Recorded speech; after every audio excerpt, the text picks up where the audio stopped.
The Hindu में एक editorial आया था SDGs 3 से रिलेटेड, और उसमें मेंशन था SDG रिपोर्ट का, यानी कि sustainable development goal performance report की कौन सी कंट्री कितना करीब है सस्टेनेबल डेवलपमेंट गोल्स को मीट करने के, उन तक पहुंचने के।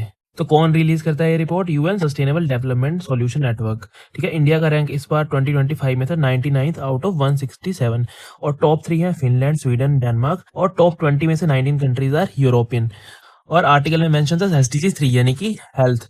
तो as you know there are 17 SDGs, तो उनका नाम भी आपको एक लिस्ट याद होनी चाहिए, poverty, hunger, health etcetera. Then next was passbook light. ये क्या है? एक पोर्टल जो EPFO ने लॉन्च किया है और by ministry of labour and employment. इसमें क्या होगा, जो भी PF अकाउंट होल्डर होंगे उनको एक डायरेक्टली सिंगल लॉगिन के साथ अपनी एक समरी दिख जाएगी अपनी प्रोफाइल की, कंट्रीब्यूशन कितना है, कितना विड्रॉल किया और कितना बैलेंस वगैरह बचा है।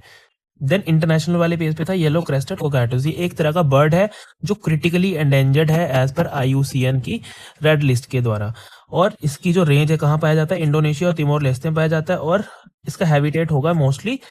देन रियल मनी गेम्स पे भी एक न्यूज आर्टिकल था। रियल मनी गेम्स कौन सी होती हैं? जैसे कि ड्रीम 11। तो रिसेंटली गवर्नमेंट ने एक ऑनलाइन गेमिंग को रेगुलेट करने के लिए एक्ट लेकर के आए थे। उसमें 3 कैटेगरीज में उन्होंने गेम्स को, ऑनलाइन गेम्स को बांटा था, जिसमें एक ई गेम्स थी, then we had social gaming, और तीसरी कैटेगरी है real money gaming.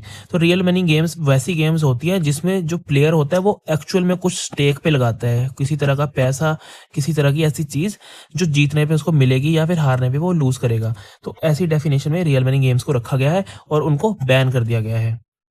Then global innovation index 2025 कौन रिलीज करता है? Global innovation index world intellectual property organisation विपो, और इंडिया का रैंक है 38 इस बार आउट ऑफ 139 कंट्रीज। टॉप 3 है स्विट्जरलैंड, स्वीडन, USA। इसके अलावा इंडिया में कुछ इनोवेशन क्लस्टर्स आइडेंटिफाई किए गए हैं, जिसमें है बेंगलोर, दिल्ली, मुंबई और चेन्नई। तो चेन्नई इस बार न्यू एंट्रेंट है, न्यू एंट्री है इस लिस्ट में। इसके अलावा भी काफी सारे आर्टिकल्स आ रखे थे जो एनालिटिकल टाइप के थे, जैसे कि रिसेंटली इसराइल ने कतर पे स्ट्राइक किया जहां पे हमस के लीडरशिप को टारगेट किया गया, तो इंडिया ने इसको क्रिटिसाइज किया है। तो क्यों इंडिया ने क्रिटिसाइज किया वो उसमें डिस्कस किया गया है, और सिमिलरली उसी तरह के कुछ और एनालिटिकल आर्टिकल्स आ रखे हैं जो कि हम वीकली करंट अफेयर्स में डिस्कस करेंगे। So for that follow IS foundry और इस वीडियो को लाइक, शेयर और सब्सक्राइब कीजिए। Thank you.